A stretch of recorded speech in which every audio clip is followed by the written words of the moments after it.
Nous allons passer maintenant à Monsieur Yves Poumet, qui est professeur à la faculté de médecine de l'Université de Namur et qui dirige l'unité de recherche en physiologie moléculaire. Monsieur Poumet, vous avez la parole. Merci beaucoup, Monsieur le Président. D'abord, je voudrais vous dire que c'est un énorme plaisir et un honneur personnel, mais aussi pour mon institution, d'être reçu aujourd'hui comme membre associé de la compagnie. À ce titre, je voudrais remercier particulièrement, puisque mon institution a été représentée pour la première fois l'année dernière avec le professeur Bernard Mazerel. Je voudrais remercier les parrains qui sont Benoît Langelet, Véronique Delmarmol et surtout Agnès Noël, qui ont soutenu cette démarche, se faire soutenir par l'UCL, l'ULB et l'ULG était certainement important pour quelqu'un qui vient de Namur. Alors pour me présenter, je suis né à Verviers et si je me suis retrouvé à Namur pour mes études de biologie, c'est notamment pour ne pas rentrer tous les soirs chez papa et maman et puis finalement je suis devenu et resté verviétois, namurois, le lapsus c'est parlant, namurois au cours de mes études. J'ai terminé un doctorat en sciences dans un domaine qui était particulièrement orienté dans les domaines des sciences biomédicales, qui en fait me motivait dans mon choix d'études, une recherche qui portait sur le métabolisme des LDL dans un endothélium en conditions oxydantes. Et le hasard a fait que la présidente qui était prévue pour ce doctorat étant décédée quelques jours avant la défense de la thèse, c'est le professeur Robert Leloup qui a présidé ce jury de thèse. Et à l'issue de cela, le professeur Leloup m'a proposé de venir travailler dans son laboratoire. Il a une formation de dermatologue et il m'a proposé de travailler dans son laboratoire et d'utiliser mes compétences en culture cellulaire dans une collaboration qu'il avait à l'époque avec le Centre des Grands Brûlés à Neder-Overembeek. De fil en aiguille, ce post-doctorat à la faculté de médecine de Namur m'a emmené dans un post-doctorat à la Mayo Clinic, au Minnesota, dans ce cas-ci, avec le docteur Marc Pitelko, avec un intérêt pour une recherche qui concernait les facteurs de croissance et leurs récepteurs. Une recherche d'ailleurs que j'ai eu l'occasion de revoir prise en référence 20 ans plus tard d'ailleurs dans un travail de Frédéric de Sauvage que nous entendrons tout à l'heure et qui est une recherche qui fait encore beaucoup de sens à l'heure actuelle. C'est depuis les États-Unis que j'avais postulé lors d'une ouverture de poste académique à l'université de Namur, notamment pour enseigner la biologie cellulaire et l'histologie, poste que j'occupe encore actuellement. Et c'est suite au décanat et notamment en début de 2020 que j'ai voulu profiter d'une période sabbatique de nouveau à la Mayo Clinic, mais cette fois-ci en Arizona avec le docteur Alex Sekulic, que je me suis retrouvé pris au milieu de cette pandémie et ce séjour sabbatique malheureusement a été considérablement perturbé comme vous pouvez l'imaginer. Vous voyez que je suis devenu professeur ordinaire il y a une bonne dizaine d'années.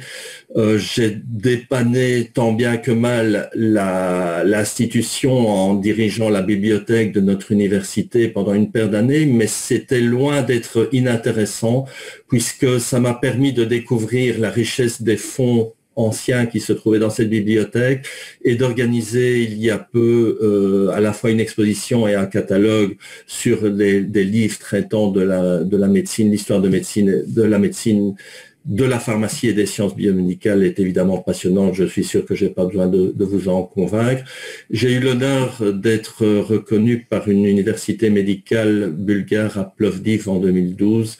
et la tâche de doyen m'a occupé de 2015 à 2019, ce qui m'a permis à cette occasion de rencontrer Vincent Doriot et le professeur Casimir avec un grand plaisir, bien sûr. Je ne vous les présente plus aujourd'hui, bien sûr. Alors, brièvement, j'ai voulu focaliser la recherche de mon équipe aujourd'hui sur tout ce qui concerne les épidermes reconstruits en culture. Pour faire simple, la production d'un épiderme en culture est loin d'être compliquée, mais demande beaucoup de rigueur et offre des outils d'analyse qui imitent à la fois en morphologie, en fonction, y compris en fonction de barrières, l'épiderme tel qu'il est chez l'être humain. Et ces outils permettent de développer des études en toxicologie in vitro, des études de problèmes d'ordre génétique, des problèmes inflammatoires tels que la dermatite atopique ou infectieux également, d'avoir des outils assez intéressants pour le testing des drogues, mais également d'analyser des interactions cellulaires, notamment avec les mélanocytes et les cellules de mélanome, qui était le sujet que je voulais, et qui est toujours dans les cordes, bien sûr, que je voulais développer en Arizona et qui n'est que retardé actuellement. Je vous ai extrait il y a 2 jours de Scopus le nombre des papiers qui font référence aux épidermes reconstruits dans les études. Nous avons commencé à contribuer là où se trouve la flèche, simplement pour vous montrer que c'est un domaine qui est en pleine expansion et dans lequel notre équipe ne se situe pas trop mal. Très brièvement, un exemple d'une pathologie d'origine génétique qui affecte par certaines mutations la fonctionnalité de pompe à calcium dans le réticulum endoplasmique. Nous avions eu il y a quelques années la possibilité d'obtenir des kératinocytes d'un jeune patient et de façon très agréable, nous pouvions constater par exemple que l'épiderme reconstruit en culture, montrait les signes décrits en français dans le texte, d'ailleurs par Darier à l'époque, qui sont les grains et les corps ronds, mais également de la cantolyse que l'on observe dans les lésions in vivo qui se reproduisent in vitro. Et on peut même pousser l'étude plus loin avec des marqueurs de différenciation qui illustrent en culture une concordance extrêmement intéressante avec la situation telle qu'elle apparaît in vivo. Un autre axe de recherche sur lequel nous sommes occupés encore à l'heure actuelle, c'est la dermatite atopique et les problèmes de barrières liés à la fois à des déficiences qui peuvent être des déficiences de la filagrine, mais aussi à des problèmes de dérégulation du système immunitaire. La dermatite atopique est vraiment une situation pathologique dans laquelle à la fois barrière et immunité interagissent l'un sur l'autre, s'entraînent dans un cercle vicieux qu'il faut pouvoir rompre quand cela est possible. Et à ce titre, nous avons, grâce à une collaboration avec une équipe de Toulouse, développé d'abord un modèle de déficience de la filagrine grâce à des utilisations d'ARN interférents, comme vous pouvez le voir dans le panneau de droite, mais simultanément, nous avons aussi utilisé des cocktails de cytokines, et notamment des cytokines de réponse inflammatoire de type TH2, IL4 et l'IL13 pour ne pas les citer, pour imiter les altérations de barrières de l'épiderme in vitro et permettre ainsi des études qui continuent actuellement. Un autre volet, c'est le volet infectieux. Les dermatophytoses ne sont pas des conditions qui mettent en danger généralement la vie des patients, mais qui sont extrêmement répandues et qui, pour être étudiées, ont besoin également d'outils et d'outils qui permettent aux champignons eux-mêmes de prendre en culture des différenciations qu'ils ne vont pas suivre dans des cultures simples. C'est ainsi que nous avons pu, en utilisant des arthroconidies de Trichophyton rubrum, mettre au point des systèmes d'infection des épidermes reconstruits qui nous donnent aujourd'hui des outils à la fois de compréhension des mécanismes qui sont mis en œuvre pour défendre l'épiderme et du côté du champignon pour trouver de façon opportuniste des portes d'entrée et trouver de quoi se nourrir et se développer, mais ce sont également des modèles qui permettent d'évaluer et même de découvrir de nouvelles drogues. Donc, en résumé, je voudrais terminer ici en disant que tout en étant un ardent défenseur de l'expérimentation animale qui est incontournable,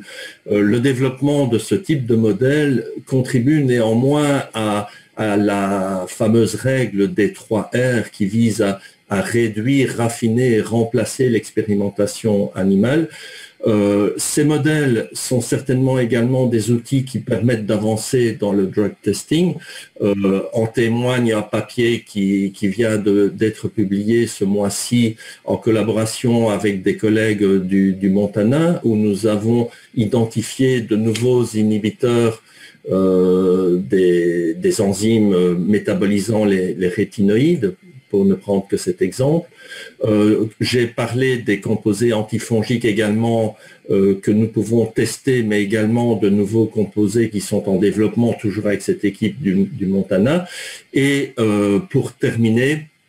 nous ciblons actuellement ces récepteurs des interleukines 4 et 13 que l'on peut trouver dans l'épiderme. Il faut savoir que dans les kératinocytes épidermiques, c'est surtout le récepteur de type 2 qui est sensible à cette paire de cytokines, et les 2 autres récepteurs potentiels qui sont exprimés dans le système immunitaire ne le sont pas par les kératinocytes lorsqu'on les teste en monocouche, mais dans un épiderme reconstruit, on voit que la signalisation induite par ce récepteur de type 2 fait apparaître d'autres récepteurs. Ça dit en passant, pour le professeur Casimir, les 2 chaînes IL2R gamma et IL13R alpha 1 sont codés sur le chromosome X, qui est certainement également un aspect intéressant à étudier. Et nous utilisons actuellement la technologie des CRISPR-Cas9 pour cibler dans les épidermes reconstruits ces récepteurs et nous permettre d'avoir des compréhensions non seulement des signalisations qui sont mises en œuvre dans ce cas-là, mais également d'analyser ces nouvelles formes de médicaments biologiques qui vont cibler soit les récepteurs, soit les ligands, et également dans la recherche sur des inhibiteurs peut-être un peu moins onéreux, mais qui, en agissant sur les voies de signalisation JAK, sont prometteurs pour un avenir. Voilà. Merci pour votre attention, merci pour l'accueil au niveau de la compagnie, et merci pour votre attention, bien sûr.